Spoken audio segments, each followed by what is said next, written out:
Welcome or welcome back to Wide Gaming. Today we are back with some more Nightingale, and we have some pretty cool stuff today.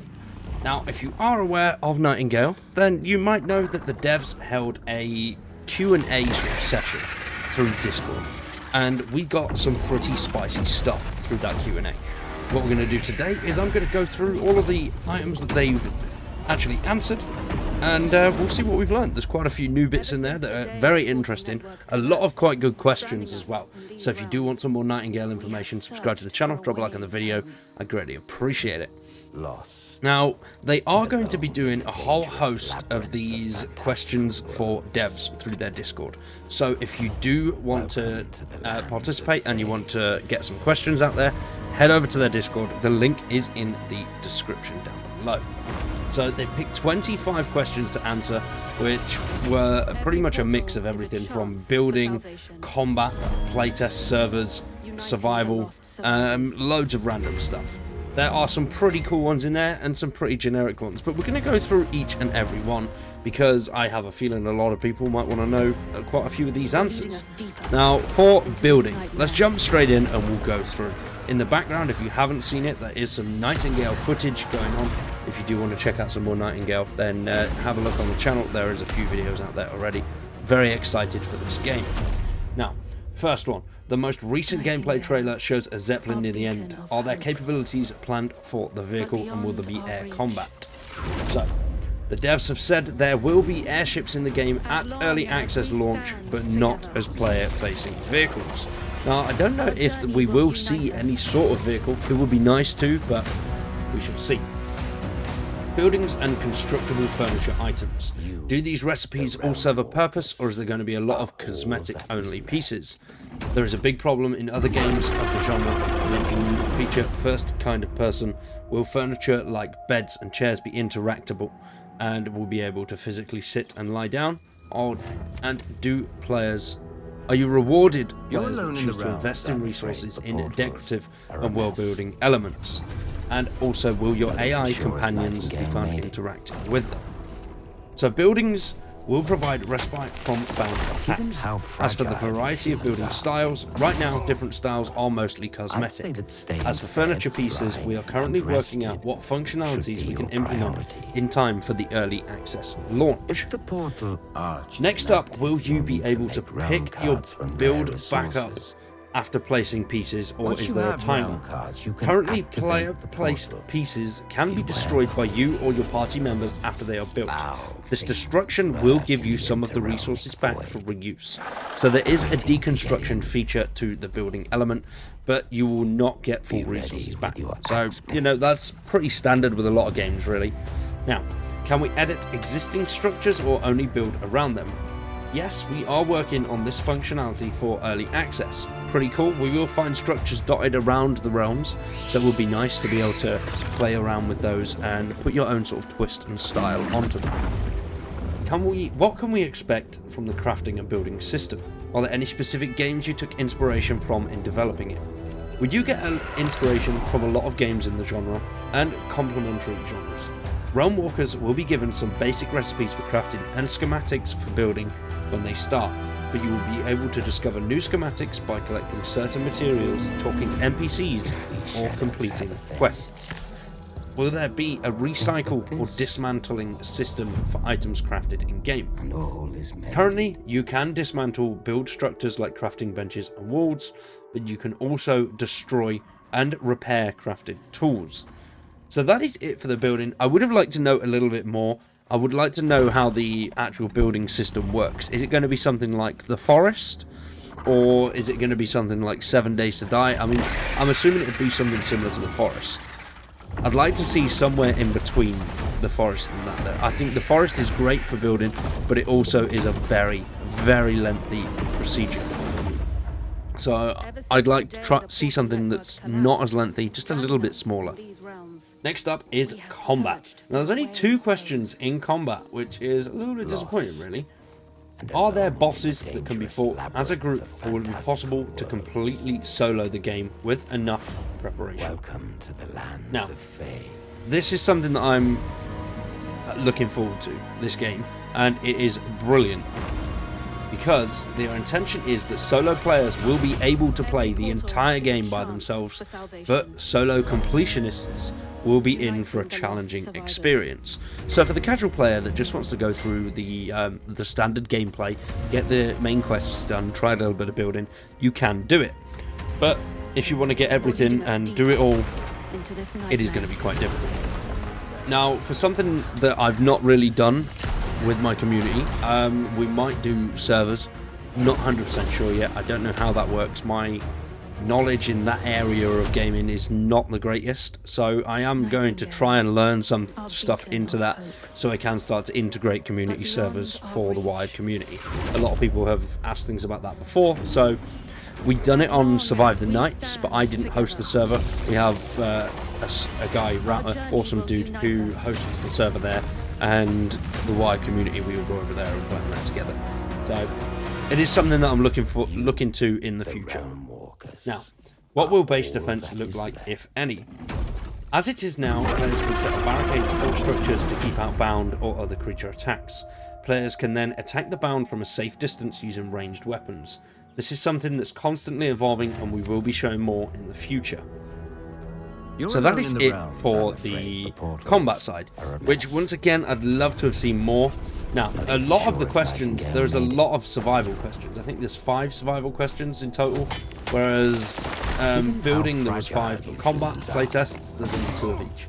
Now, I'd say that staying playtests. What percentage of people registered for the newsletter do you expect to allow into the beta? And it is really hard to say right now, since we haven't done our survey to get a better idea of computer specs yet.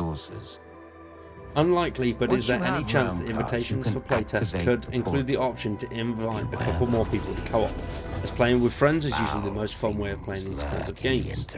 Now, this is something that we're considering as we prepare our playtesting surveys, so thanks for the reminder. We can't make any promises yet, but we will see what's possible. Now, next up is something that a lot of people are interested in, and that is servers. Myself personally, like I said just a second ago, not really too fussed about the server side of things, but I know a lot of people are interested. So what happens when only part of a group goes to a new realm, or do all players have to stay in the same realm at the same time? Players can choose whether or not to join their friends in realms, so you can absolutely split between different realms. As for someone else logging in, they will need to be given a party invite, and they will be able to choose who in the party they'd like to be teleported to.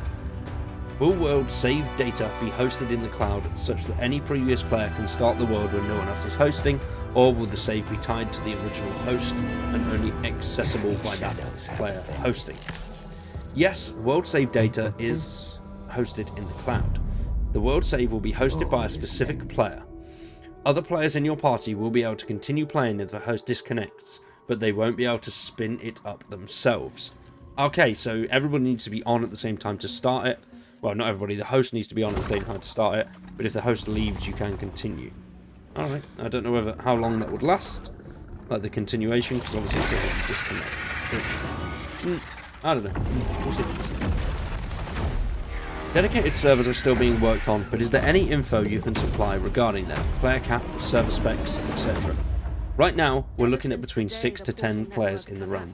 Much like PC specs, it's too early for us to share specific details, as we're still experimenting with a bunch of things. Can players control access to the realm their estate is in, such as they can invite friends over and give them access to resources without leaving them for just anyone to take? Players can invite people to visit their respite realm and kick people from their realm. We are investigating more specific access controls, but currently if you invite someone to your realm, they have total access to everything within it. Will characters be tied to specific games, servers, or will they be able to take them haunting around like in Terraria? Players can have multiple characters, and any one of those can join any other player realms once invited. Alright. Now, next up is survival. Something I'm very interested in. And then finally after survival we have miscellaneous, which has a lot of stuff in there. Now, about death in general, how punishing are deaths in the game? If you die, do you spawn back in a safe spot?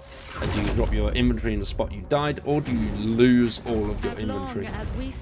Or do you not lose inventory but lose hope or something instead? If you could grab inventory that was dropped, would there be a timer to get it back? Right now we have a fairly standard death system, where players lose their full inventory on death and respawn at their respite spawn point. There are no such timers to get your inventory back, and there are death markers to show where it is. Any buffs you may have had pre-death will also be removed, such as eating recently. I like that. Pretty simple. Nice. Very standard. Now, will environmental resources respawn, or will they be only available the time after being foraged? Trees cut down, herbs, plants, picks, rot, and ores are mined. Will there be ways to replenish resources, such as farming and planting, if they do not respawn?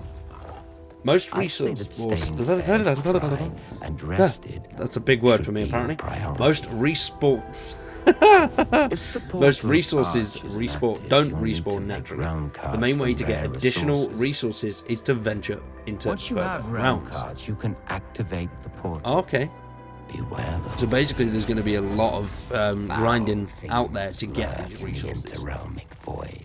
What can we expect from the hunger system? A split for food and water, different types of foods providing buffs, nerfs to your character, food-specific situations, and is there a way the hunger system will be unique from other survival games? As it is right now, going hungry will give you certain debuffs but will not kill you. As for other systems, we're experimenting with a few options and will detail them once we've made a decision. Okay, pretty standard stuff.